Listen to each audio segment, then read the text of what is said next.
please put your electronics away. Oh, And you know the rules, right? And let's try to focus. Yeah.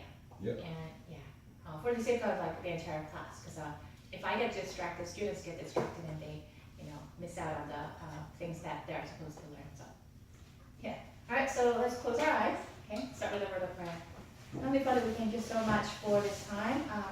Thank you for the Lunar New Year when we can remember our families and what you've done for us this past year, Lord. Thank you for your faithfulness. Lord, Holy Spirit, we ask you to come and fill this place with your presence, Lord, so we may understand your truth and our eyes will be open so that we will take the path of righteousness instead of the path of death and eternal death, Lord. So we dedicate this time in your hands. It is yours. In Christ's name we pray. Amen. So we watched the video last time, Noah and flood. Do you remember? Do you know what happened to Noah? Were you here last time? No. Okay. All right.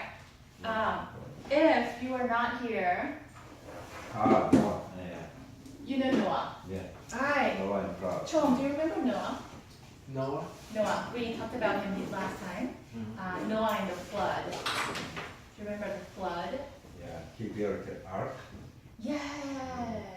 So basically, it was a very dark times. Maybe like now in the United States and many other developed countries, people were just doing their own things, against God's will, including sexual immorality and just stealing and lying and hating each other and backstabbing and whatever you name it. Like it was a dark times, and God regretted. You remember Cain and Abel? The first murderer was Cain, who murdered his younger brother out of jealousy, right? But then afterwards there was another murder, and then by Noah's times, it was like everyone was sinning and they were doing something bad.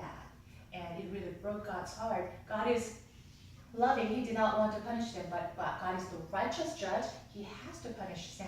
And we talked about missing the target. We talked about this target archery. If you are an archer, we are all archers. So I'm giving you an illustration, metaphor. We're archers. And we're trying to aim for the bullseyes. And that's God's standard. He's perfectly righteous and holy. He cannot stand any kind of hint of sin. So even if we haven't violated any state laws or federal laws or any kind of rules by human standards, if we miss the mark by God's standards, then we are by definition sinners, and therefore we need to be punished for the sin. And because God gave them so many opportunities to repent and to turn away and not sin anymore, but keep His commandment to love Him and love our neighbors, they did not listen. And so finally He started warning Noah, I'm going to bring a flood to the entire world. Okay? I'm going to cleanse the entire planet with water. And believe it or not, now it's raining, so it is believable. But usually in California, it's pretty dry and sunny, so like the flood is going to come and then wipe us out. Like it sounds like really out of, like it sounds like nonsense. And at Noah's times, it was so. And so God told him to build an ark, a huge ark that is like, I don't know, LA Convention Center or bigger. I don't know what kind of size exactly, but it was very big. And it was not just first floor. It had 3 stories or something like that if you take a look at the passage carefully. And so God told him, build the ark. And at that time, they did not have the equipment and, the machines that we have. And so it took many, many years for Noah to build it. He told the specifications, that the measurements, how many cubits.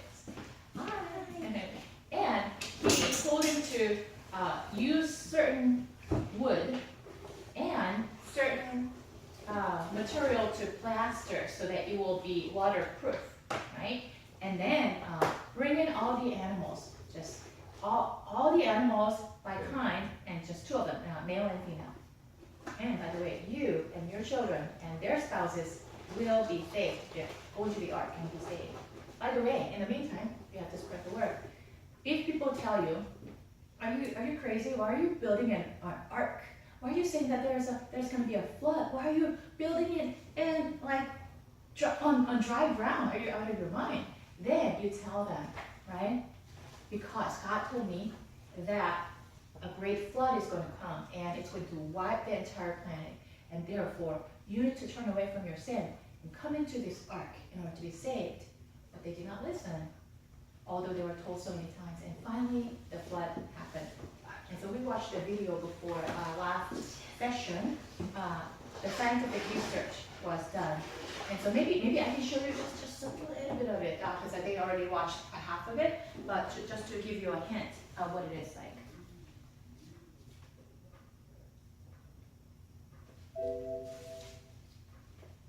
The dying dinosaurs and other hardy track makers floated, waded, and walked on freshly deposited mud, trying to find safe ground. Next, the massive Zuni megasequence hits. The Absorica and Zuni megasequences are the most severe because the continental plates began to move more quickly from the original Pangea-like supercontinent configuration to where they are today. Thousands of dinosaur trackways up and down this peninsula, plus similar temperate and cold, are megasequence. Entire ecosystems are buried in a normal wide scale. Tsunamis were heading at about 5 miles per hour. Due to the heat, much worse. Something shoves the water over, spew out megatons of everything that moved on land. Hot magma mixed with steam. Then, in the 600, and Noah and his family entered the ark along with 2 of every basic kind of land-dwelling, air-breathing animal with nostrils. These add up to about 5,000 pairs of animal kinds needed to reproduce all the variety in animal life we have today. Then, in the 600th year of Noah's life, in the 2nd month, the 17th day of the month, the same day were all the fountains of the great deep broken up, and the windows of heaven were opened. These 2 events, the fountains of the great deep breaking up and the windows of heaven opening, began the first day of a 371-day-long calamity that resurfaced the earth and killed everything that moved on land. Hot magma mixed with steam pierced the earth's crust. Giant rifts or tears ran thousands of miles across the planet. Scalding hot magma vaporized massive amounts of water that jetted into the atmosphere. The water fell back to Earth as intense global rain, along with torrential rain from heaven for 40 days. Worldwide catastrophic rifting caused massive mud-filled tsunamis to speed across deep ocean floors, then onto shallow ocean floors, killing everything in their path. The first megasequence wipes out mostly shallow marine habitats. The bursting fountains of the great deep spew out megatons of magma and carbon dioxide. Sure enough, the first megasequence rocks show a spike in volcanic activity and massive amounts of carbon dioxide. During these first 40 days, intense water currents overtopped most of the flooded continents.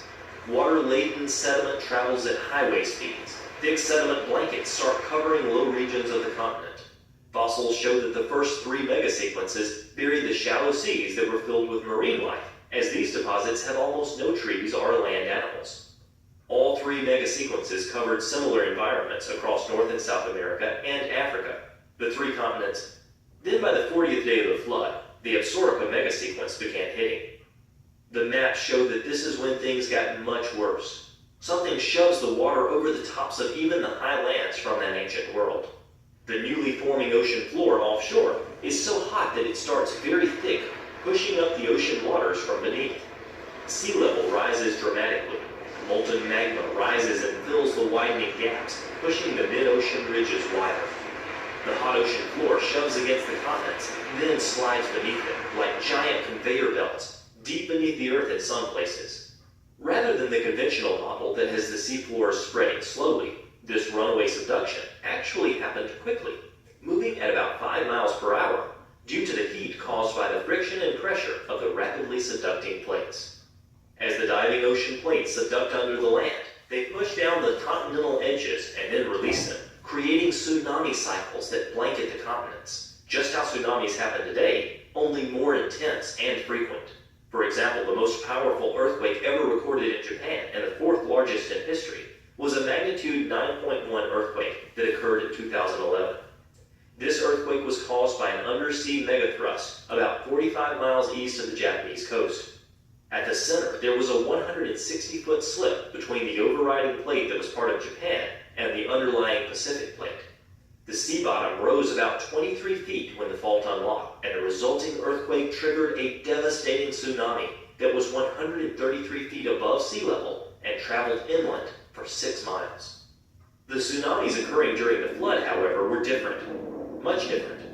With the ocean ridge bursting open rapidly and pushing the ocean floor under land continents on a worldwide scale, tsunamis were happening in cycles, several every hour, and with long stretches of subduction zones active at the same time. The incoming phase of a tsunami has a much higher speed and is highly turbulent, which keeps the sediment in suspension, but it leaves behind layers of sediment as it slows down in the retreating phase. This cycle repeats several times every hour during the 150-day inundation stage of the flood, layers representing each wave of the tsunami. Recent seismic technology actually allows us to investigate whether this type of rapid subduction occurred. Sure enough, these scans reveal a ring of unexpectedly cold rock at the bottom of the mantle, beneath the subduction zones that surround the Pacific Ocean. The severity and elevation of this stage of the flood is why the first land creatures and plants start showing up in the fossil record laid down by the Absorica megasequence. Entire ecosystems are buried in enormous deposits that later turn into coal, such as the extensive Appalachian coal beds. In fact, the U.S. has over 7 trillion tons of coal reserves. Where did it all come from? While we know that coal is formed by dead plant material being sandwiched between sediment layers, we only have enough vegetation on the Earth's surface today to produce just a fraction of the existing coal reserves. This shows that the pre-flood world was mostly covered by lush vegetation. The rising floodwaters and tsunamis that were necessary to sweep over the land and bury vast amounts of vegetation that turned into coal are best explained by a catastrophe of worldwide proportions. The fact that over a dozen states in the U.S. are filled with dinosaur fossils buried under heaps of mud also attests to the flood. In fact, geologists have found a temporarily exposed dinosaur peninsula, where the dinosaurs made their last stand, now buried there along with lake and sea life transported by the massive waves. The earlier flood deposits, the first 3 megasequences, do not seem to have deposited much material over this dinosaur peninsula.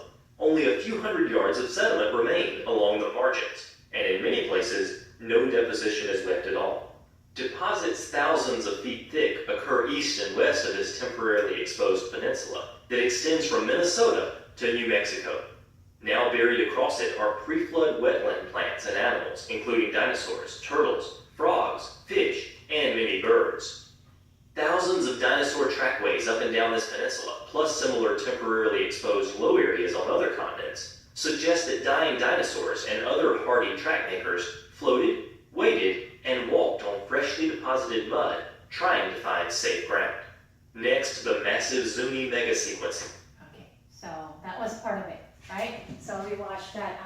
It was actually a historical event that took place, a worldwide tsunami and worldwide death occurred. Like everyone, all the creatures died, including dinosaurs and smaller creatures, right? The different levels, about 6 levels of deposits show you that there were multiple tsunamis at that time. Yeah. So basically, that's what we watched, and I want to talk about this. As we are reminded of the NOAA and a flood event, we want to see what it means to us. It happened so many, thousands of years ago, but what does that mean to us? Like, why am I talking about this, right? And I briefly talked about this before, but I want to kind of clarify as well. So I have a friend who was a single but got married to a man who was divorced and was with a 5-year-old child. Okay, so from previous marriage. And so my friend, let's say her name is Sarah, because I didn't ask her for permission. So Sarah actually got married to him when the child was 5 years old. And so Daddy had to explain to the 5-year-old, because what they were planning to do was to go to a wedding as a couple, and you have to walk down the aisle, right? And the 5-year-old was going to be the ring boy.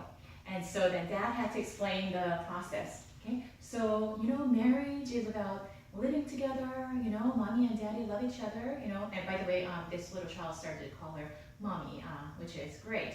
And mommy and daddy love each other, so, and we love you, so we're gonna live together. That's marriage, all right? And before we start living together, what we're gonna do is, mommy and daddy have to dress up, and you have to dress up too, and you bring the ring, and we walk down the aisle together.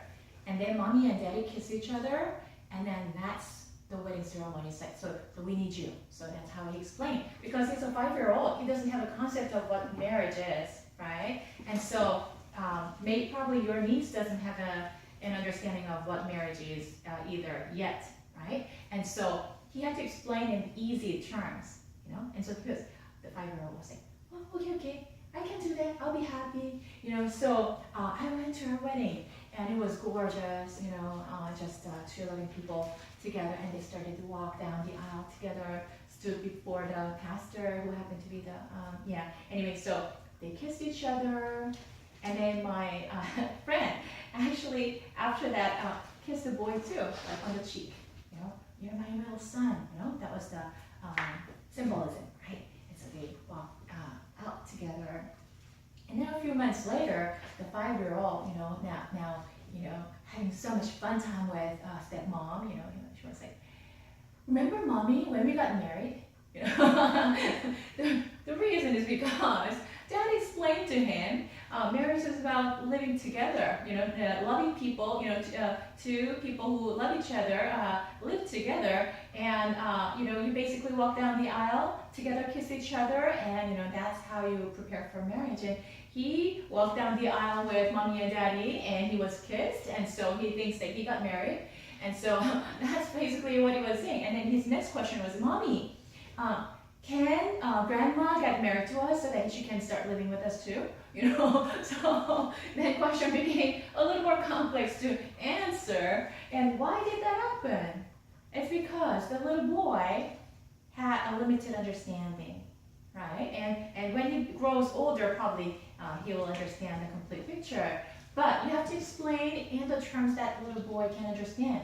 And you and I, because we are living the 3rd dimensional world and our capacity is much limited compared to God, who lives in a probably 10th dimension, like I don't know what kind of dimension he lives in. Okay, so he's trying to explain to us his truth, his spiritual truth, how we can live a blessed life on this earth and how we can go to heaven through, I don't have the Bible with me today, through the Bible.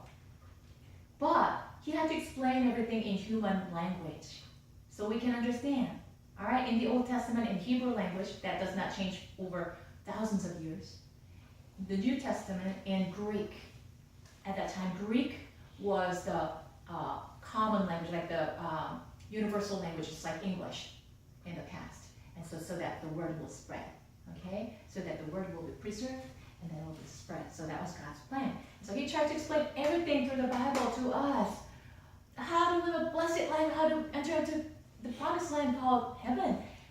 But when we read it, sometimes we may have some glitches, some difficulties, because we're just like that 5-year-old. Oh, God, remember when we got, remember what we did this? Like, you explained this to me, and it doesn't completely make sense sometimes. But he tried in many different ways, not just the Bible, but primarily through the Bible, and through the nature that we see, through other things. He tried to explain to us, even through our family. Oh my goodness. I have to tell you, I told you already that I come from a dysfunctional family. So then our picture of family is distorted. I did not realize it until I studied marriage and family therapy. And thank goodness, because I got to know God. He healed my heart. And now I have a much better picture of what a family is like. And he showed me many godly models. Like, this is what I meant. You grew up in a different home. Look at this. This is what I meant. Okay? And even through the scriptures, he started to show me. So now I have a better picture. But nevertheless, God utilizes family or a couple in marriage in order to illustrate, in order to explain to us what his relationship with us human beings should look like. And so if you read the Bible carefully, then we can actually see what his will is. Although sometimes we don't have the complete understanding, nevertheless, the most important part we don't miss, because that's how he designed everything for us. And so, yeah.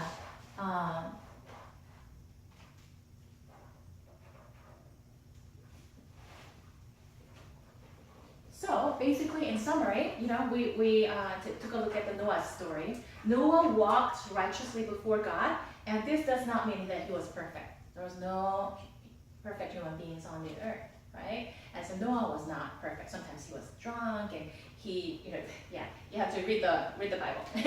He was not a perfect man, but he tried his best in order to love God and to love neighbors.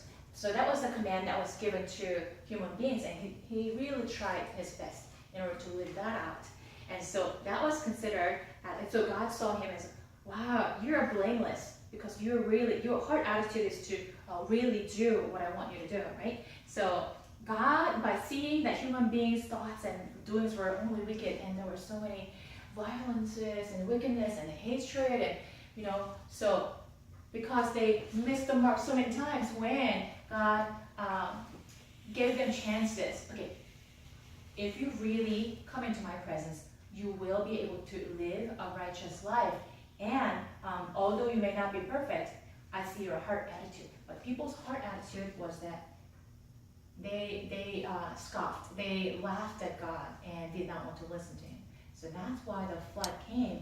And it was a devastating worldwide flood. From this historical event, God wants you and me to know that there are conditions for salvation. Okay, there are conditions of receiving the gift of salvation, because the salvation is a gift that we cannot work for. And I'm going to explain what that means a little bit later. So what Noah did are 4 things. First, okay, so we can learn from what Noah did. Okay, 4 things. We need to hear the truth. We have to hear the truth. So part of this class, although we're learning about like the facts and different cultures, about the Israelites and Hebrew cultures and everything, right? However, you're also hearing the truth, and so you have to hear the truth. Number 2, and that's what happened to Noah, right? Noah heard the Lord speak to him. And then second, we need to believe the truth and do just as we were told, just like Noah followed in detail how the ark was supposed to be built, right? And he did everything that he was told to do, like actually led all the male and female of each kind of animals, bringing them into the ark, right? And tell people, and he did exactly what he was supposed to do. And then we need to continue to live a life of following God, having the right attitude. So those are the 3 things that we're supposed to do. That we learn from example of Noah. Yeah. So I know that for some of you, hi. Good morning. Morning. I know that for some of you this is a very difficult morning, especially because it's a Lunar New Year morning and you want to spend time with your family instead of coming here. And so I understand that there's a little bit of like tension, I don't know. But welcome to class anyways, and let's utilize this time to just maximize the opportunity, just sharing. And so I want to ask you, so that was about Genesis, Noah and flood. We're kind of wrapping up with the story from last session, okay?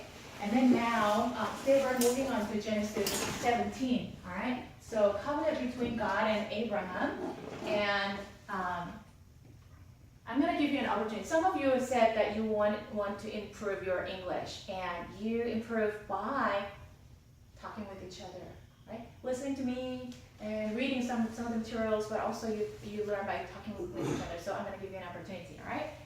Okay, so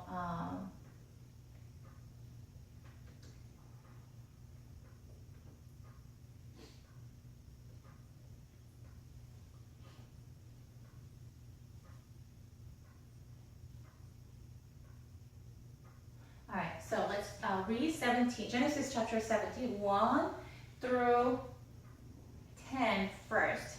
1 through 10, and then we're gonna skip over to a different section, okay? 1 to 10. So what we usually do is you read one verse, and then the next person reads the second verse, and things like that. So I'm gonna start, and then maybe Tony can start reading the second verse. When Abram was 99 years old, that's pretty old, the Lord appeared to him and said, "I am God Almighty. Walk before me faithfully and be blameless." Then I will make my Covenant. covenant between me and you, Right. and will greatly increase your numbers. Abraham will fall down, and God said to him, Oh, Dickie? Okay. Oh, me? Okay, I'll answer it. Number 4. Okay. As for me, this is my covenant with you. You will be the father of many nations. No longer will you be called Abraham. Your name will be what? Abraham. Oh, okay. Your name will be Abraham, for I have made you a father of many nations.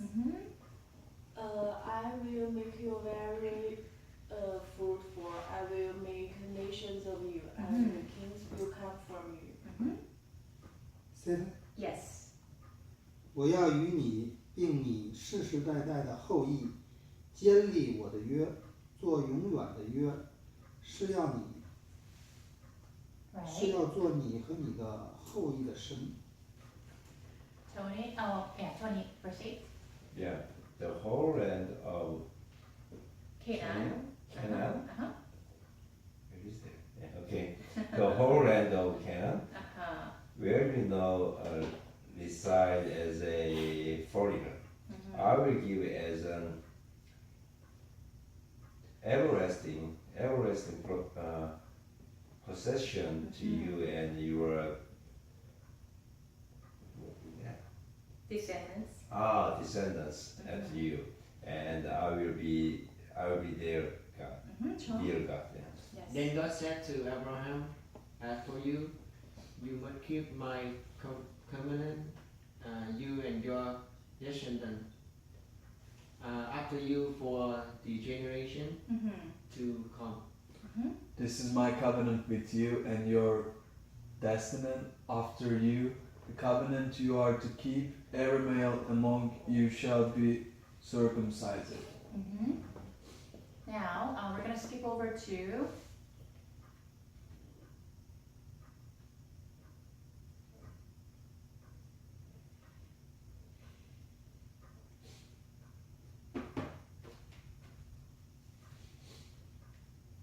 maybe it's the next chapter.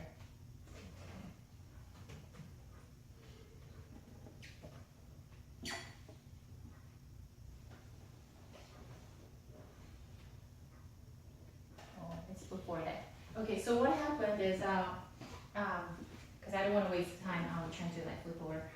So what happened is, God said something, the conditions of the covenant, and Abraham basically said yes. And so they came into a verbal agreement, but then they also had a ceremony where God appeared, so basically God appeared and told Abraham, "I'm the God Almighty," again, and then Abraham knew exactly what he was supposed to do. God said, "I'm entering into a covenant with you," right? And then Abraham knew exactly what to do because it was very common in those days in the ancient Middle East, and many other countries, and many other continents as well. Very common that a certain ceremony was done in order to establish a covenant between party A and party B. And so Abraham knew exactly what he was supposed to do when God said, "Okay, now let's do a ceremony. We're going to enter into a covenant." So Abraham basically brought a bull, all right, and once again, it's not a pretty scene. He cut the animal in half. He buried 3 different kinds of animals, and there was a bird, and so he cut them in half, and you're talking about lots of blood, right? And they're killed, and so put them in front of God, you know.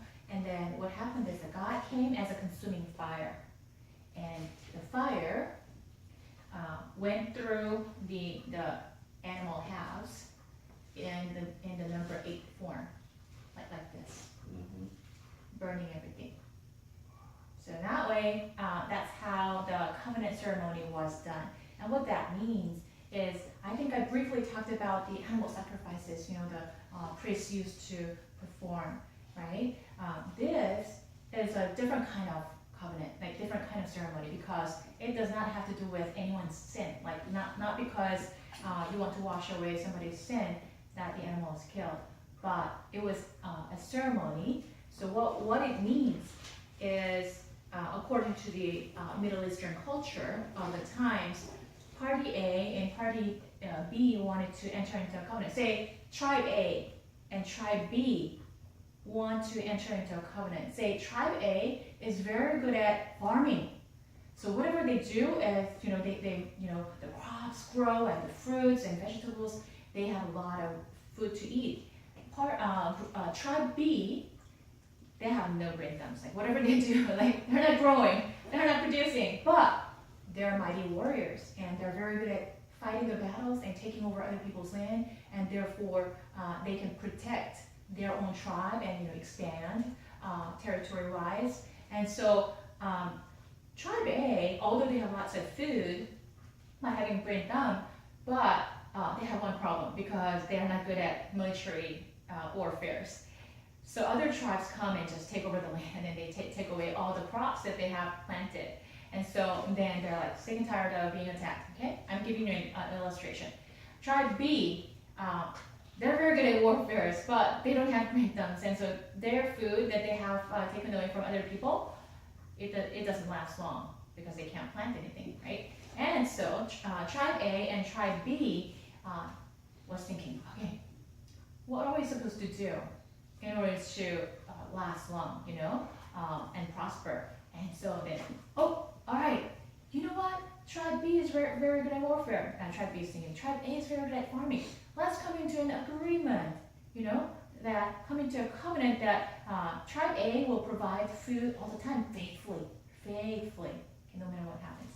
And tribe B in turn will protect tribe A.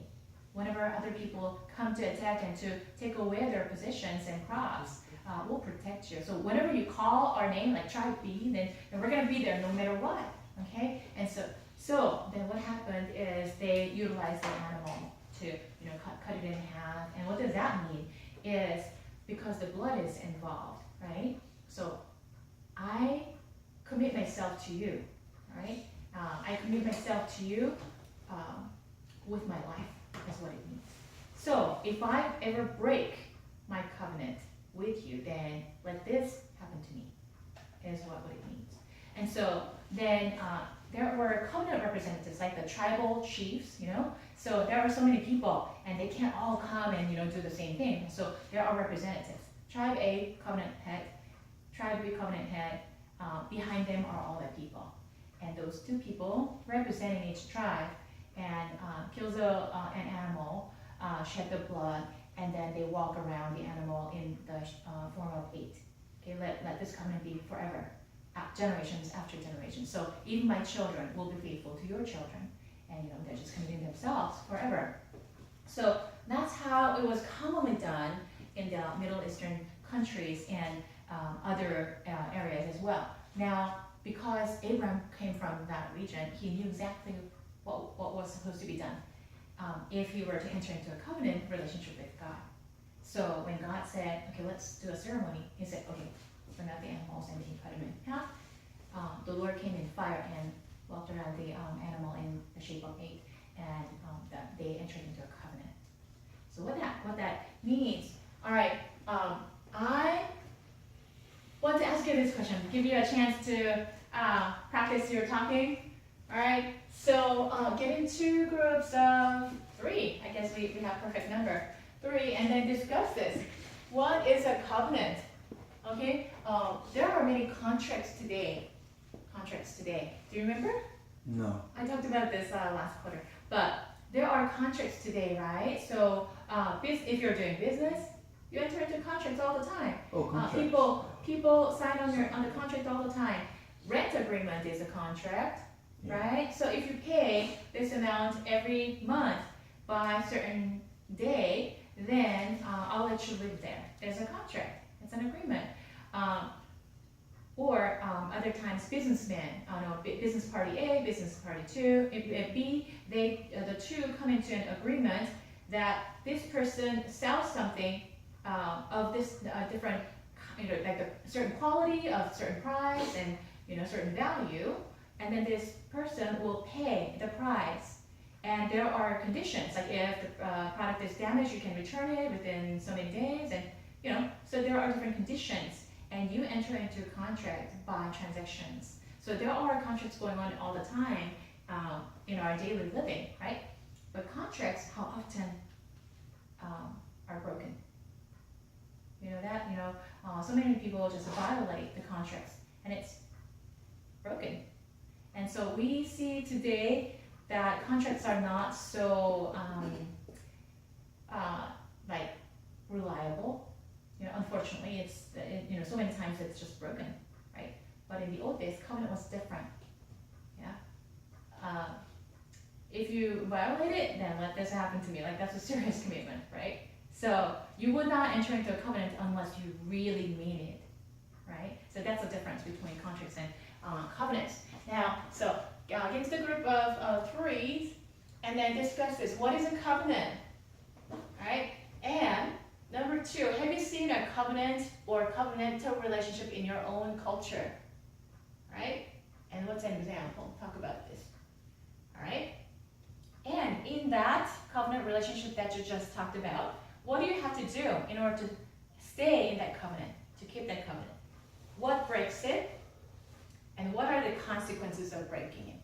All right? So you can go back to like hundreds of years ago. Some people have that. We're missing some Japanese students, but they know what covenant means. I know that because they have their history. But anyway, so talk to each other. Just if you can move closer to each other and talk about it. I'll give you just maybe 5-10 minutes to talk about this. Hello, my friends. Do you know what's a covenant? Yeah, like agreement with God. Yeah, it's like the agreement. With God. Yeah, people in God. Yeah, but then it is symbolically expressed as it's a covenant between God and Abraham in this case, but I'm talking about regular covenant between human beings or tribes. It can be between normal people, right? Yeah. Not about Bible, right? General. No, it's like agreement. Yeah. Have you seen a covenant in your own culture? You're Korean, right? No, I'm Vietnamese.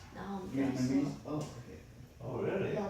Oh, sorry about that. I thought you were Chinese. No, so they taught my Korean too. Oh, really? Where are you from? Yeah, Korea. Oh, Korea. You're from From Turkey. Turkey. Awesome. Yeah. I like Turkey. Yeah. Really. Have you seen a covenant in your own culture? Yeah. Usually Asian country follow to our ancient. But Korean is exactly like agreement and like the same, right? Yeah, any kind of relationship doesn't matter. Like a direction. I think like a direction. No, the meaning of covenant, like agreement, contract, yeah. Also protocol. Yeah, Protocol. Yeah. I'll tell Actually, Asian culture follow to follow to Chinese culture. We have like a protocol which is young people should follow 神说会 should 让你 follow 和 all the people, all nations and 发展 direction, 壮大。 you know. Oh, really? Yeah, yeah. It's 所以这个 same 神 at this 给 time? Mm-hmm. Oh, really? 亚伯兰 That's interesting. 后来他的名字叫亚伯拉罕。 Because I see so many younger Korean 但 people 是 that 我 they were 答 not 应 like 给 that. 你 I think they don't follow their parents or elderly people. Oh, really? 发展壮大。 Yeah, because Korean like Asian too, 要 right? 信仰 That's why 是 they 神， they follow the 要敬拜， parents, you know, 要祭， not like in here. 就是祭奠吧。 Mm-hmm. Now, any kid in here, you know, 这个 when they 亚伯 go 拉罕就 here in 在 America, 的地 you 方， know, 后 just 来 like 就是 they count down 以色列的 1 day, 祖 2 先 day, like 就是这 on 个 80, they count down. Like, Mm-hmm. you know, they make 而 like 且神 on the 一直就 Facebook, 嗯这个 like 犹太 I have only 让 10 他们 days 发展， to stay with their parents, you 让 know, 他们受 like 到 this. I think they're 但是 happy 犹太 about 人 it, 到 you 现 know. 在为止， They go out and like freedom. I'll tell a covenant in my culture. 他们要去敬拜，要去侍奉， It's been a year. 就是 It's like a holiday and people buy animals and cut it and share it for people. It's like you go to bazaar, you know, the big 工作 bazaars, 之余啊，很多 animal bazaars, and you start to discuss the price, and after you shake the hands, and then start to shake it, then you're saying like 400, it's saying like 375, 400, 275, 450, or something like that, and after they break the hands, and after what was the last price? It is the last price. It's like an Yeah, so agreement. 现在就是讲一个像 Okay. 像 But you know, on my country, but the countryside, when you know, like Lunar New Year, like this, Lunar New Year, Chinese New Year, Oh, okay. like on my countryside, they cut the animal, you know, they say for like neighborhood, they just say, but they don't care about money, you know. Like, yeah, They got cow. cow Oh, okay. and We shared the you know, chicken. Chicken doesn't matter. Doesn't matter, you know, like they call food. They say everybody, like in a Lunar New Year, Chinese New Year. All Asians celebrate Chinese New Year. All Asians. Why it's called Chinese New Year? Because from Chinese, I think, because we follow Chinese, but they call it like a Lunar New Year, Lunar New Year. And you know, look like I make some food and I give you guys make some food and we like eat together, you know, give together, like around. That's why we have a price, you know. 真的， Okay. 就是说， That's why the neighborhood they will complain something, you know, look like the family. It's like a one day or a whole week. 只有说 Whole week. Oh wow. Whole week. Oh, a week or 10 years, no, 10 days. Oh, 10 Yeah, around 10 days. 守约， From the first of the Lunar New Year to the 10th, like Oh. 10 days. Oh, really? And they go around together. I come to your house, you come to my house, you know, Oh, we go everybody's around, in yeah. Okay, okay. 这就 That's 意味着 nice. 是两个犯罪一样， The 或者说其中一方 the big 犯罪。 family, the Oh, violent. okay. You guys 这个， live 所以呢 as a 他们 big family 就 No, the in big, Vietnam? No. no big family. You Yeah, like, we have the same culture, you know. yeah, look We have like, the same culture. Yeah, yeah. 所以 no 说 just neighbor. Yeah, the house next to the house, you know, Yeah. like around. Every young kids in the whole town,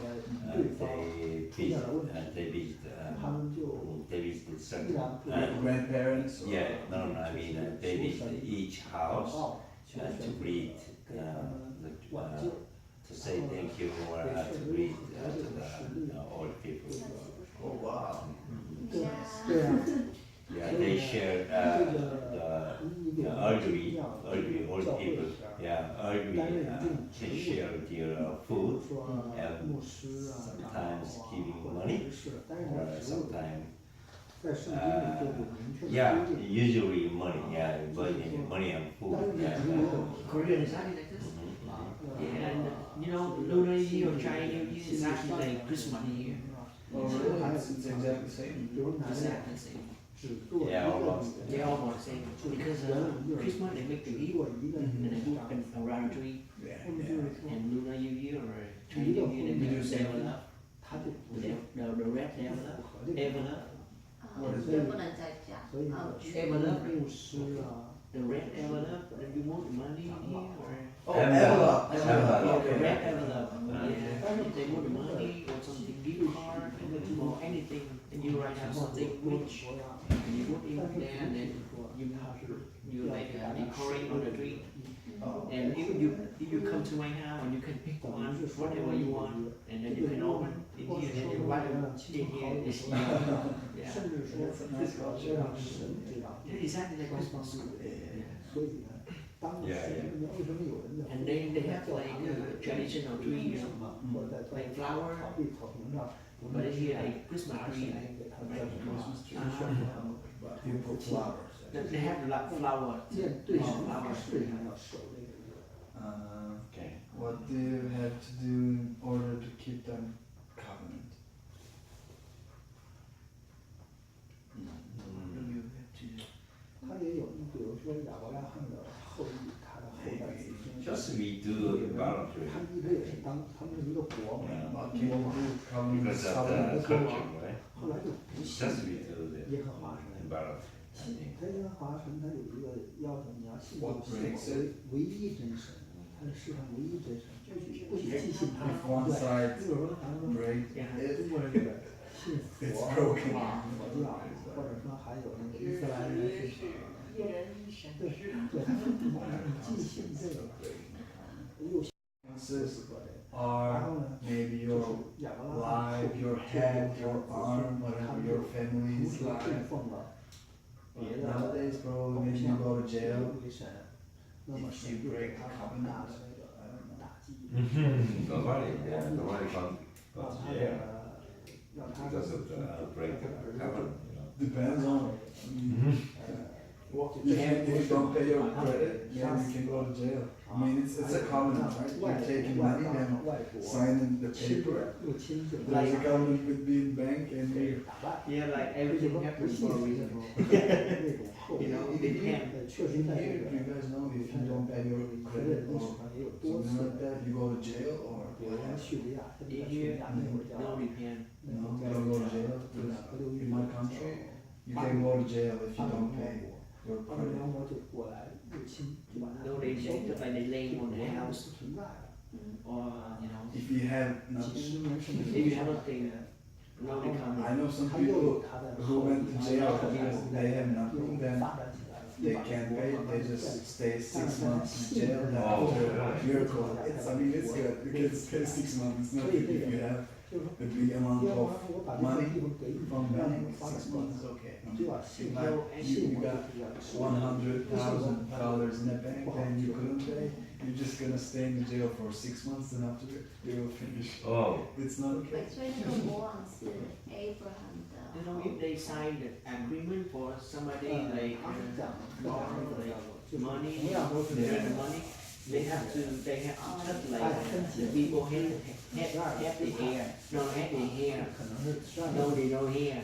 比如第一个皇帝， Like if you have like house, 他有 bringing 12 it the house or something, they can lend, Yeah, they can take your house or whatever, your car. like adopt in the hair.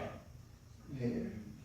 他有他们讲， Then you, 就是 if you touch people, you know, if you cut people, you cut people the hair 他 or 的 something. 儿子 You know 传到他的孙子孙子 I mean, example, my example, like the hair look like claw 可 on 能 the house. 其他的就 you know what I 就 mean? 算 I didn't understand, but it's okay. 교수님, 但不是国王， 우리는 쉬는 시간 없어요? 그러니까 너무 시간이 짧고 학생들이 늦게 들어오기 때문에 그래서 그냥 지들이 알아서? 가능한 2시간을 이제 쉬지 않고 하기로. 아, non-stop. 오케이. He was asking me for a break, but because we have like only 2 hours, and then also in between, because some people kind of come in late and things like that, so we try not to take a break. Okay. Okay. Okay, so are you ready to talk now? So 就是他。所以我刚才说的是，现在好像有7月就想婚姻。这个婚姻的约是最长 Do you believe that?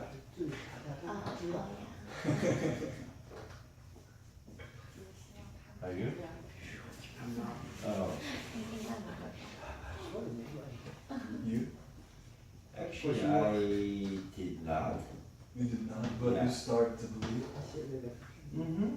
Yeah, just a couple of years ago. Yeah. Oh wow. Since a couple of years ago. What changed your idea? Uh, What were you before? Atheist or what was? actually, my major was science, engineering. That is related to science, right? Yes, that's why I didn't believe the God. I didn't follow the God. I was just following to Jesus, you know. Okay. Mhm.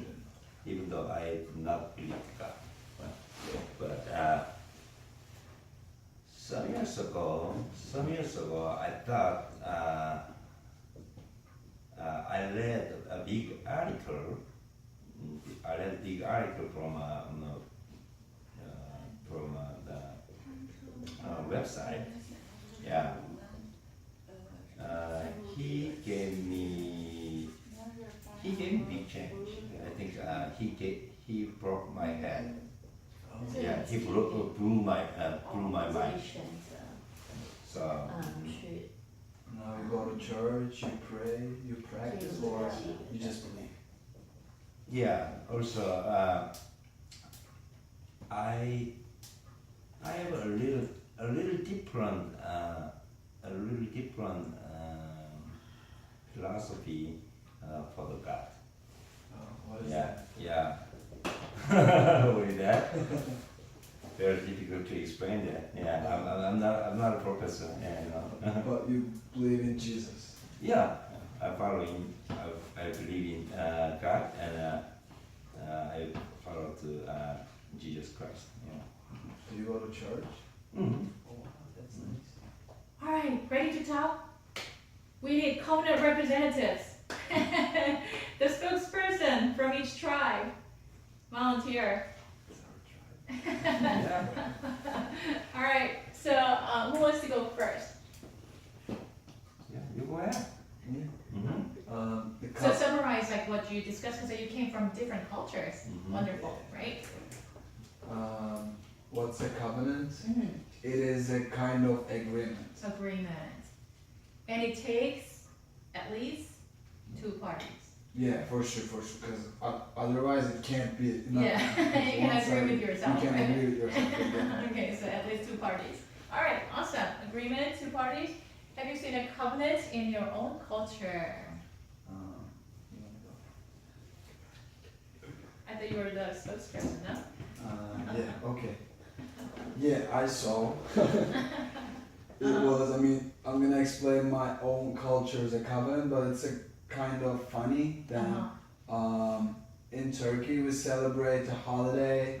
It calls kurban, but I don't know how it's called in English. What is it? It's like you buy some animals like a cow, like a sheep, then you cut it, then share with poor people.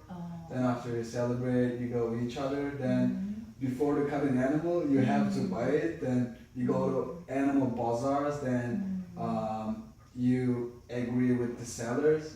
Then it's like you shake your hand with the seller. Then start to discuss price. Like you were saying, what was that? 400. I am saying 375. You're saying 400, 375. After we agree, 380. Then after we break the hands, then covenant is finished. Then we get the animal. Then it's like So it's like a sort of a business contract yeah, by handshakes. yeah. You But it's come so in good- hard. They're like, okay, 400. I want you to remember like, how strong I am. Like if you don't keep the, if you break it, the right hand fellowship, right? No, I know. So by handshake, you are promising to each other that you'll be in good faith. Yeah. I'll give you good meat, quality meat, and I'll make sure that I pay you the right price. Yeah, for Yeah? sure. Cause Okay. you're doing for God. Uh-huh. And you can't hustle the seller. You're gonna share the poor people that need, and after if you steal it, then if you share Wow. it's not. It's no good getting, it's it's not- no good, like from the get-go. Yeah. Got it. Okay, how interesting. Alright. My example, like exactly like the same, but Mm-hmm. they share the food or they share the cow or chicken for people around like neighborhood, but for free, no price. They don't care about price, and they give each other. Like I give to you and you give to me, or around the neighborhood. Like they share the food and sometimes the money. Right. Yeah, in the Chinese New Year or Lunar New Year. Oh, yeah, right. I think Tony mentioned about like the traditional Korean culture that may be lasting even today in some conservative homes. And you talk about, I think, I just overheard the conversations just because you're close, right? You seem to be surrounded by like some group of people who don't necessarily represent the traditional Korean culture, right? And so maybe they're Americanized or I don't know, well, whatever they have become, they're slightly different, right? And so it's true that younger generation is, becoming a little more different, and especially in the immigrant society. But I think Tony talked about the tradition of loyalty to parents, loyalty to, and I want to expand that, not just to the parents, it's loyalty to your clan, your last name in the traditional society, right? Yeah. And so if another family attacks you or, I don't know, slanders you, whatever, something bad happens to your family, then you automatically are obligated, some of the members are supposed to retaliate, which is not necessarily what I want to recommend, but that is the case in the past. So if you attack my clan, I'm going to attack your clan because I am in covenant relationship with my clan. Although they did not verbalize it, they did not cut any animals, like they did not shake hands, they didn't do anything. But it's given. If you're born into a clan, then that's what you're supposed to do. You are born into a covenant. So that was assumed in the past. And that's why part of the reason Korea went through so many like internal turmoils, because clan versus clan, right? Yeah. And they just clashed. And they started killing each other. And then so if, say, your parents were killed, you're going to go and kill maybe the killer's sons. And then they in turn will kill your son, and so like massive killing happens as a result. And you don't forget your enemy, and that was the case, which is not biblical, but that was the traditional society. Does it happen nowadays or it No. was before? No. I think I can give you a better example. Is Islamic countries. Yeah, they always fight each other. Well, not only that, if something happens to your family, you retaliate. There's a tradition I know. Is that true? Yeah, I mean, yeah, for sure. I mean, if somebody probably I don't know, because Turkey is a little bit different than other Middle Eastern countries. We're a little bit European and a little bit Asian, a little bit Middle Eastern and so many stuff. Turkey went through so many changes. Yeah, but I know I met some Saudi Arabians and they were saying still they have tribes, and if something happens to one of the member of tribe, they can kill you. They still attack each other. They're saying like our tribe is the most important thing. Right. They were saying like that. So the concept is, although it is an evil human form of covenant, the concept is this. I'm trying to describe.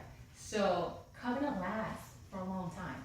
It's not like one person dies and then covenant is dissolved. It's not like that, right? It lasts after generations, and because you are in a covenant relationship within your clan or within your family or whatever that might be, you're obligated to do something faithfully.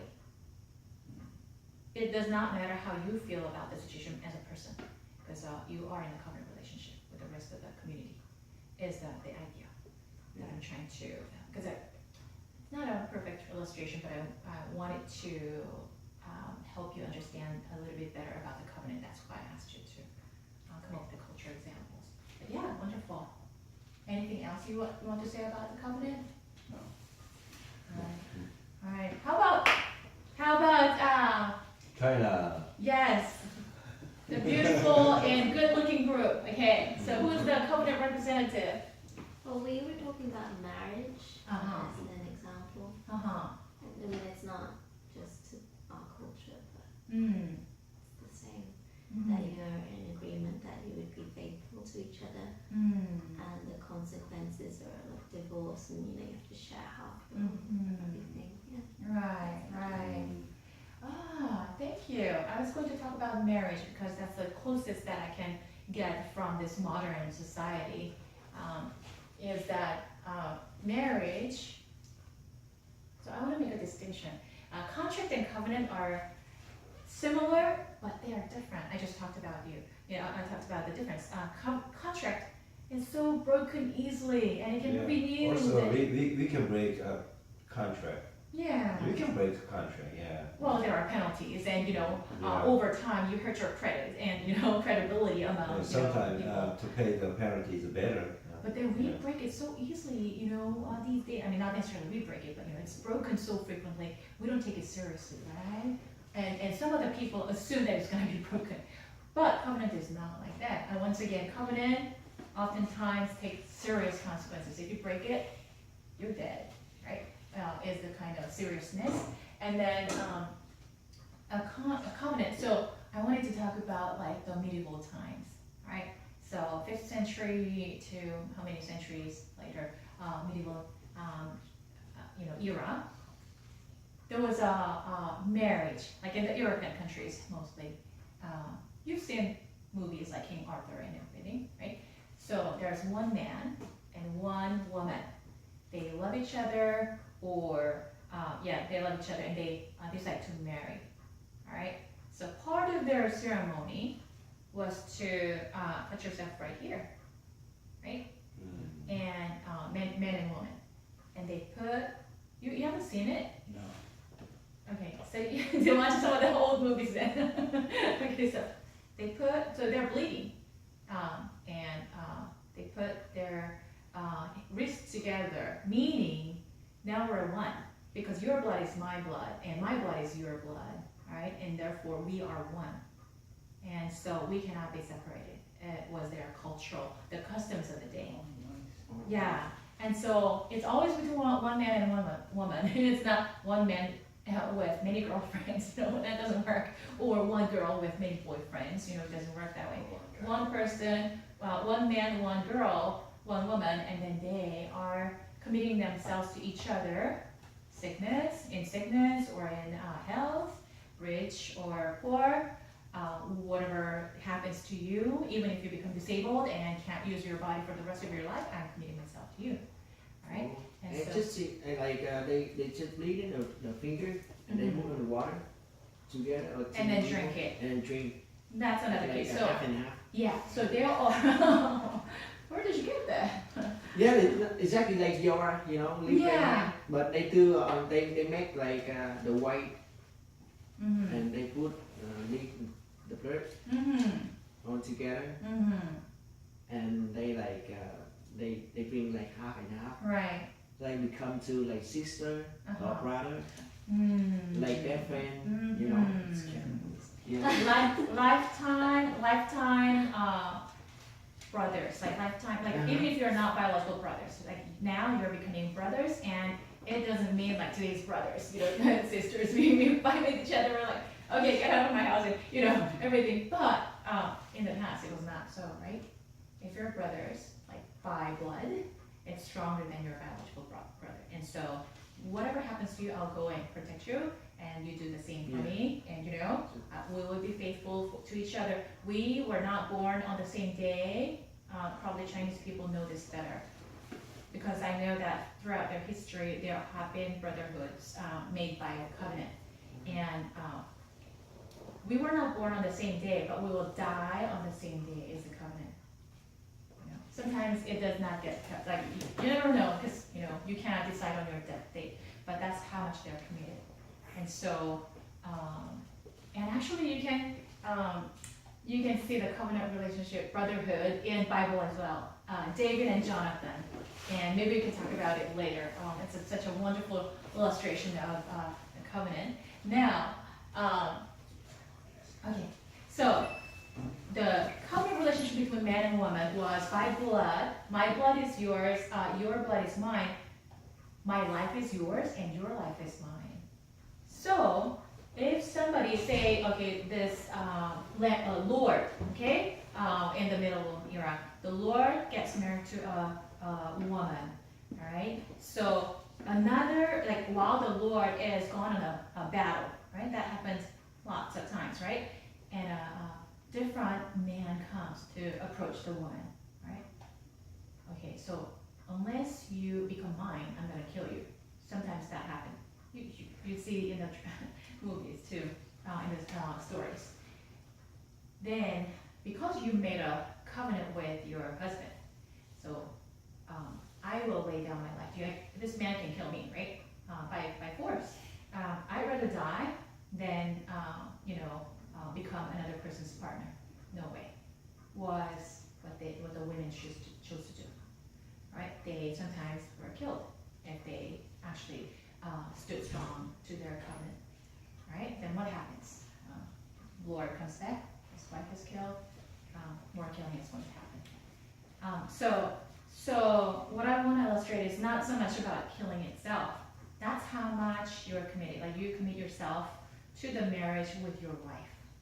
And the Lord also, he goes away to the battlefield, and there are plenty of beautiful women out there and other tribes in the battle zone, right? You can take whatever the women, right? But he committed himself to this one woman back in the castle by blood, and so he's not going to do that, right? If he breaks it, what happens is death is deserved. The woman cannot kill the Lord, so the whole family is involved.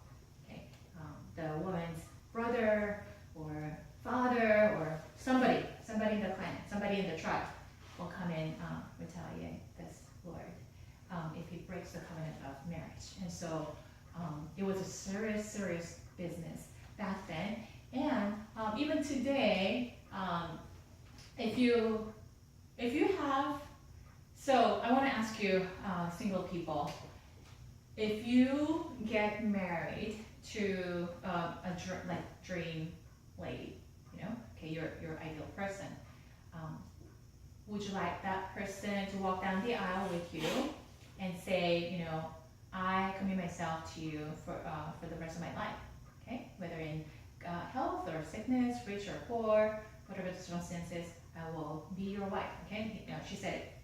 Now, after the wedding ceremony, although the ceremony itself has been done, right? And then just a week later, like you went to honeymoon and came back, and you see that while you have gone to work, you find out that she is flirting with someone else, like in the neighborhood or in our workplace, right? If you find that out, right, how would you feel? Bad. Really bad, right? Right? So when she comes back home, how would you feel? Yeah. You Or like, feel devastated, actually. Devastated. If you really love her, you'll be devastated. If you don't love her, I'm not sure why you're married. You know what I mean? So you would not only feel devastated if she keeps doing that. So you warn her, okay? You're married to me. You're my wife. And you remember the covenant, We took vow, marriage vow. Vow is about covenant. It's not contract. It's a covenant. All right? And now stop going out after other men. Okay? You told her. You forgave her. And then she says, okay, I'm sorry. And then just 2 weeks later, you find out that she's getting text messages from this man she's after. All right? And so you know that she is not faithful. So that happens multiple times. What would you do? You break the marriage. You break the marriage. Well, let me tell you the truth. The marriage has been broken. Yeah, it was broken. Before you break it, it was broken. By I mean, her. I just break it at the first time if I catch it. Yeah. Who would tolerate that? But before you break it, Token, I want you to know, it is broken because marriage is about one man and one woman, and you have to say it carefully in California, in public schools, but I can say yesterday in this class, one man and one woman, they took the vow. Your wife said, whether in sickness or good health, whether you're poor or rich, whether you become old and wrinklish and not attractive, it does not matter. I commit myself to you lifetime. That's what she said. By breaking that vow, the covenant has been broken. Right? You don't have to break it. It's broken. That's why in today's society, even today's society, where so many broken relationships and so many contracts are broken and people take it so casually, I can't believe this. But even in that kind of society that we're living in, if your husband or wife was unfaithful, then automatically you can file for divorce. No problem. The marriage already has been broken by definition. It's not marriage. It's not marriage anymore if your spouse is unfaithful. De facto divorce. Without filing for divorce, it has been broken. So that's what I mean. So it has to do with, so then what is God like, in his covenant relationship with his people? Why did God enter into covenant with Abraham? Like, he's a big God, and Abraham is just Abraham, one person. Why did great God, want to enter into a covenant with Abraham? Very interesting. Don't you think it's interesting? Yeah. And he doesn't have to enter into covenant with anybody. He doesn't need anything. Like tribe A and tribe B, they had some kind of need. They needed to help each other, but God does not need our help.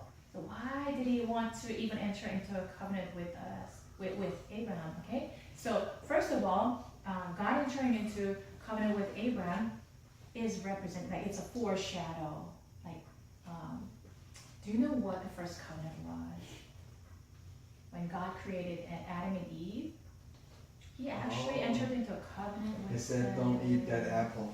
So that was a condition for the covenant relationship. I love you so much. I love you with my heart. I love you with my life. First violation, right? Violation of the contract, covenant. So basically God said, you can eat from any of the trees. You can enjoy the entire garden. I love you, and I will protect you.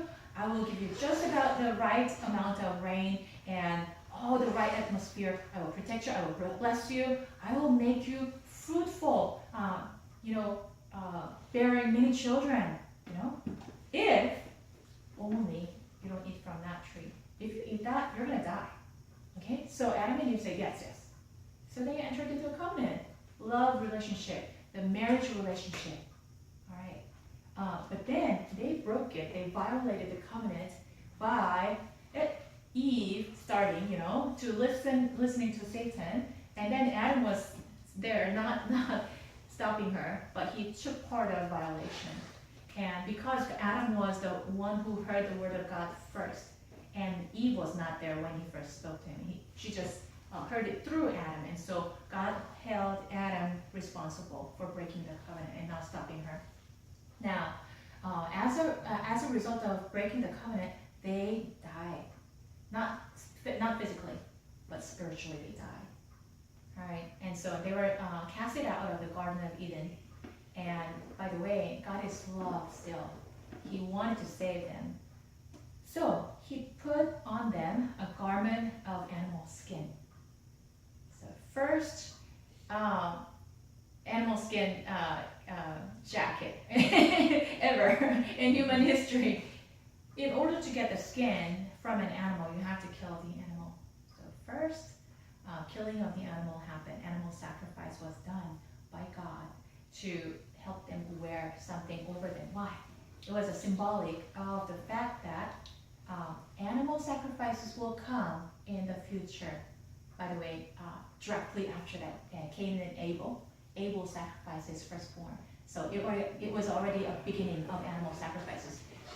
So that you would lay your hands on the animal so that your sin will be transferred to the animal, and the animal has to shed blood, so that instead of you, this animal takes the penalty. And then that went on for a long time.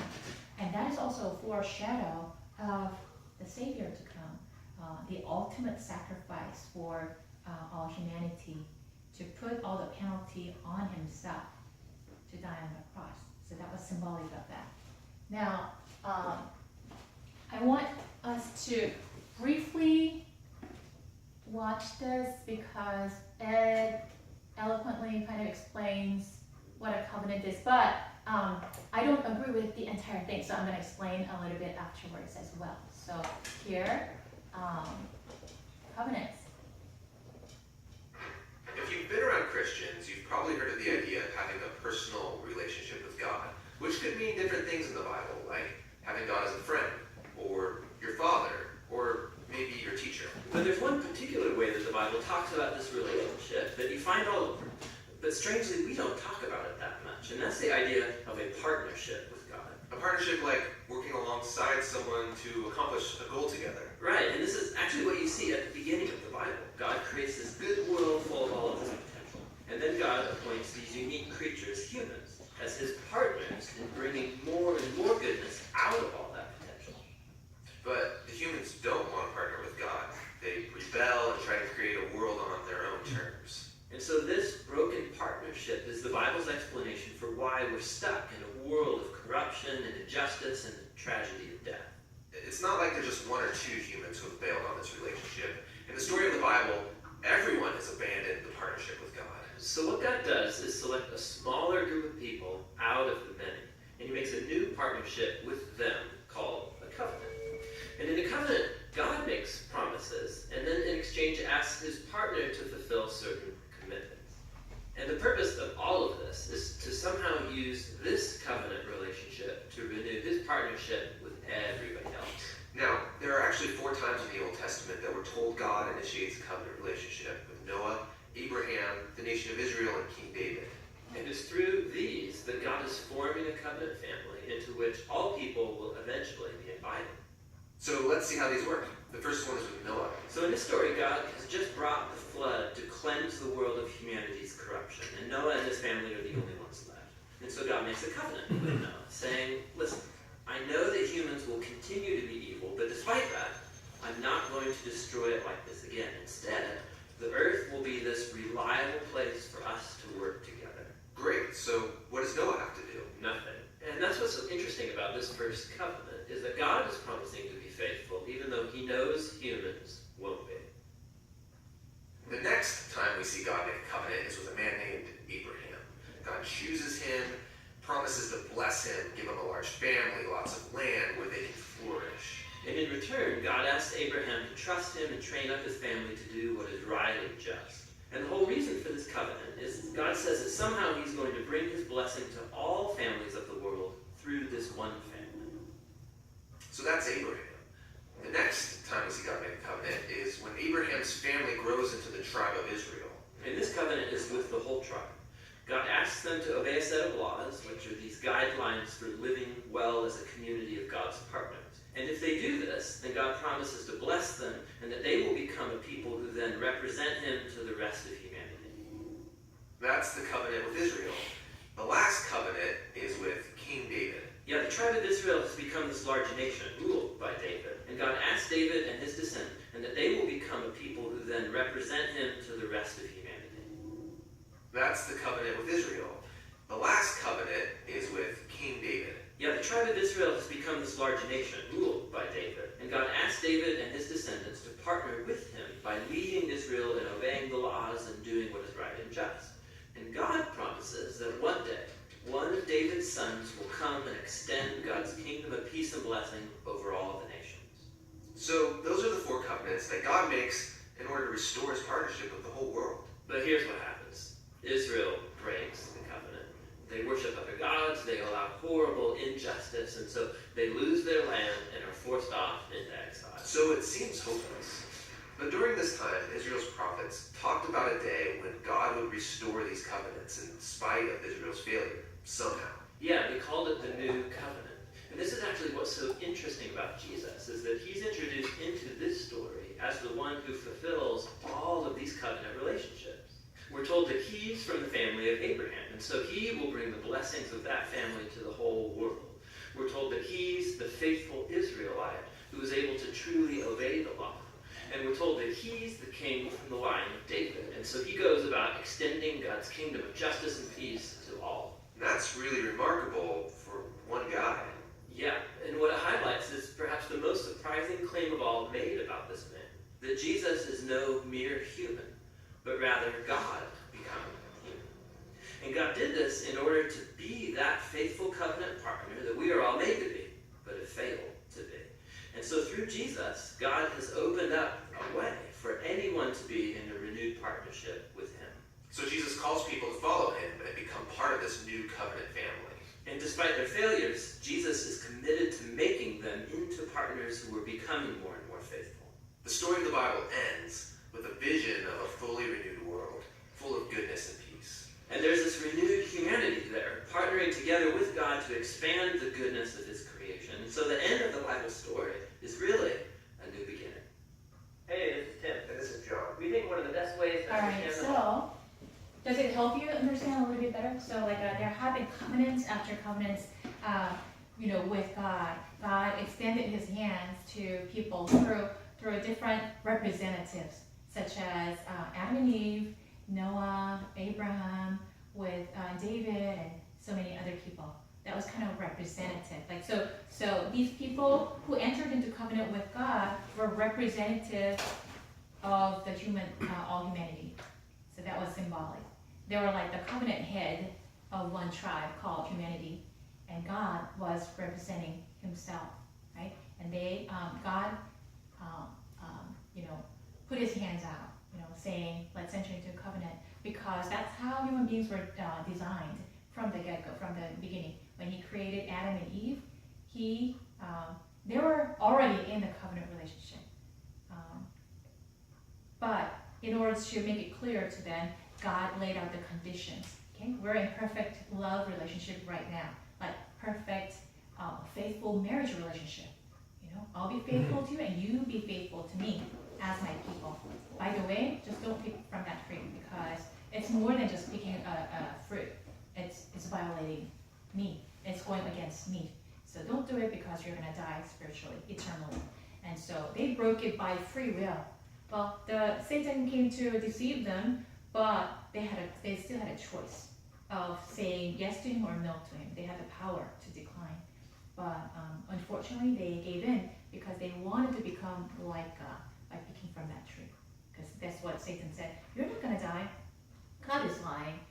If you pick from that tree, you're going to be like God, and that's why God doesn't want you to touch that fruit. And so they had this dissatisfaction in their hearts, and they decided to go against God by picking from the tree. Their eyes were actually open, and they came to know the good and evil. However, they spiritually died because the covenant relationship was broken by their violation. And so, then what does that mean? Because whether we realize or not, okay, some people don't realize, and maybe in the traditional Korean society, they were born into a family. Romeo and Juliet. Do you know that story? Romeo and Juliet. Their families were against each other, but they loved each other. So, if they get married, all right, you have to run away from your family. You better, because you're gonna get killed, right? So, if you run away from the families, it's like betraying your own families. And nobody doubts that whoever comes after you and kill you, that's legitimate killing, right? Because you violated the covenant relationship with your clan, with your family, right? So you're supposed to love the ones that your clan or tribe loves, and you're supposed to hate the ones that your clan or tribe hates. It's not your personal choice, but if you really want to get married, you better run away, and you'll be against everybody if you do that. And so, because God created human beings to be in perfect love, marriage relationship, and they broke it. They broke it time after time. They broke it, and God's heart is really broken. And you said that if you find out that your wife, I'm talking about his future wife, if she is flirting with someone else, or if her heart is, if she hasn't done anything, all right, but you know that by watching her, she is constantly looking at another man's picture, and you know that her heart is not with you. She hasn't done anything bad. She hasn't done anything to anything, like you cannot call that adultery. No, because looking at someone else's picture is not adultery. But how would you feel? You know that she already broke the covenant relationship with you in her heart. Her behaviors will follow later.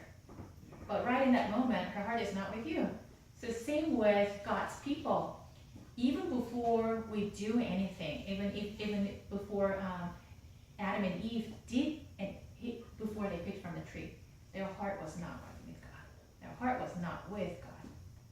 And therefore, the covenant relationship has been broken. And so what God sees is not the behavior itself. And because we are living in a human society, by definition, you have to engage in certain behaviors and actions in order to break the law. Otherwise, you have no evidence. You know, for example, you cannot sue someone for meditating, thinking about breaking the contract. No. Although you already know, you've already felt, oh, this guy is going to ready to break the contract. But unless this person actually has done it, you cannot call it violating the laws by definition. Yeah? And so what God does is he sees people's heart rather than the behavior themselves. Because when your heart is not with him, then the covenant relationship is already broken. And so he's extending today to us an opportunity to enter or re-enter. Well, the reason I say re-enter is because it was already there. Re-enter into covenant with him. And number two, we may enter into, or we may not enter into covenant. God never twists anybody's arms. No. He gave us voluntary will. He gave us free choice, free will. And he is very patient and loving. He waits for everybody. Like, he doesn't want to rush it. He doesn't want to push it. He wants to wait until everybody comes to him by their free choice, by their free will. And there are consequences when you enter into a covenant relationship. Although this video actually said, God is faithful no matter what you do. That is only partially true, right? So by entering into a covenant relationship, you have certain responsibilities. Would you say that? If you're married, you have expectations about your spouse. You have expectations about your wife or husband, right? It's not that, okay, we walk down the aisles and, we went to the honeymoon and we're done deal. Like, let's go on our separate ways and do our own thing. No. Marriage, you expect to live together, love each other every day, right? And there's even like physical implications of marriage. You're supposed to fulfill those obligations as well, right? And you have responsibilities to take care of at home. Like somebody has to clean up, somebody has to cook, somebody has to bring in money, somebody has to raise children, somebody has to do something. And so, although each household may look differently, you have expectations. Just like that, when you enter into covenant relationship with God, there are expectations is to remain faithful, just to remain faithful, and be a faithful agent of my message, okay? And remain pure and holy, because I am holy. God says, interesting. God says, be perfect, for I am perfect. Be holy as I am holy. We're imperfect human beings, Lord. Like, how are we supposed to be perfect? And I'm not perfect either, right? By the Holy Spirit. And we're going to talk about that later. Not by our own effort. I think Joann has a good heart. He told me that he wants to help out those people who are poor. You told me about this. I hope it's true. I don't remember. Yeah, I think it's true. That you want to do good for other people. You don't want to harm people, but you want to bless people, is what you told me. Yeah, for sure. Yeah? I believe that was true. I don't think you were making up, right? You want to do something good instead of bad. Yeah, definitely. It's a good heart attitude, but you need help. from God, because the standard of what counts, what really is count. So if you play a game, what kind of game? Okay, football game is on, right? All right, football games have rules. Okay, so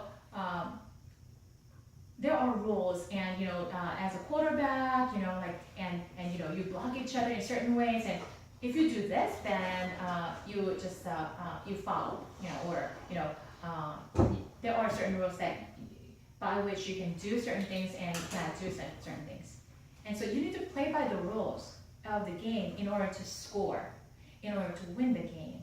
Just like that, if God is the God of the universe, He has the rules for playing games. And I respect you for wanting to do good. But then you have to know what counts as the score per se. What matters to God versus what does not matter to God, right? So your heart attitude is very good, but then you have to understand what God's will is before you're able to do good, because our human situations are a little bit more complicated than just, if I do good, then He's going to do good to me. No, right? Sometimes do you extend like helping hands and then the other person actually betrays you? No? Are there times like that? Or you spend so much time with this person, investing into this person's life, but this person actually doesn't care, doesn't understand the depth of your love. Like, have you experienced that? So then, because of our human limitations, the natural reaction is, okay, I'm through with you. Like, I'm not gonna love you anymore. I'm not gonna bless you anymore, right? Because look what you give me in return, right? But God has the ability, because of His love, when we allow Him to work through our hearts, we can go much further than what we can with our own abilities. And it's not just by actions, but with the heart that we can love other people more. Because God's command is what? Love God with all your hearts, love your neighbors as yourself is the command. And so if you keep that, then you go to heaven. So then, what do you mean by that? Like, how does that look like in my daily life, in my interactions with other people, in my taking care of God's creation, in my business dealings? What does that mean? How does that look like? Is what we can think about and ask God about, and He does answer those questions. So I hope it makes sense to you. I'm glad that you were able to discuss that. It was very, very, very helpful that you came up with a marriage illustration, and we talked about different business transactions, that you have to be in good faith, faithful, loyalty. These are all covenant terms. Love forever, eternity, And so just keep that in mind. Go for your Lunar New Year celebration, hopefully with your loved ones, and we'll see you back next week, okay? Yeah.